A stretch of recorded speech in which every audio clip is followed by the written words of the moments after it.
ഇതുപോലെ 3 നേരം സമയം നോക്കി ഭക്ഷണം കഴിക്കുന്നവരാണ് നമ്മളിൽ പലരും. മനുഷ്യന്റെ ചരിത്രത്തിൽ തന്നെ 3 മീൽസ് എ ഡേ എന്ന് പറഞ്ഞൊരു സംഭവം ഉണ്ടായിരുന്നില്ല. നമ്മുടെ പൂർവികരൊക്കെ ഹണ്ടേഴ്സ് ആൻഡ് ഗാദറേഴ്സ് ആയിരുന്നു. അതായത് അവർക്ക് എപ്പോഴാണോ ഭക്ഷണം കിട്ടിയിട്ടുണ്ടായിരുന്നത് അന്നൊക്കെയാണ് അവർ കഴിച്ചിട്ടുണ്ടായത്. അല്ലാതെ ക്ലോക്ക് നോക്കിയിട്ടായിരുന്നില്ല. അപ്പൊ ഇവരുടെ ഇടയിൽ ഒരു ബാലൻസ് ഉണ്ടായിരുന്നു. അതായത് ഉള്ളപ്പോൾ നല്ലോണം കഴിക്കും, ഇല്ലാത്തപ്പോൾ കഴിക്കാണ്ടിരിക്കും. ഒരു 1700, 800 കാലഘട്ടങ്ങളിൽ ഇൻഡസ്ട്രിയലൈസേഷനും പിന്നെ ഈ ഫാക്ടറികളൊക്കെ വന്നപ്പോഴാണ് അവിടുത്തെ ഫാക്ടറി വർക്കേഴ്സിന് വേണ്ടിയിട്ട് ഈ 3 മീൽസ് എ ഡേ ഷെഡ്യൂളൊക്കെ ഉണ്ടാവുന്നത്.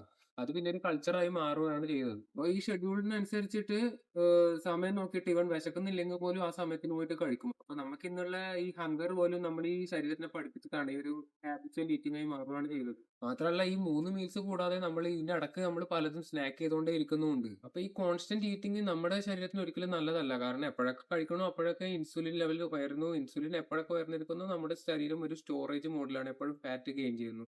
അത് നമ്മളെ പിന്നെ കുറെ കാലം ഒബേസിറ്റിയിലേക്ക് നയിക്കുന്നു, ഡയബറ്റീസിലേക്ക് നയിക്കുന്നു. അങ്ങനെ അതിന്റെ ഇതിങ്ങനെ നീണ്ടു പോകുന്നു. So don't eat when you are not hungry.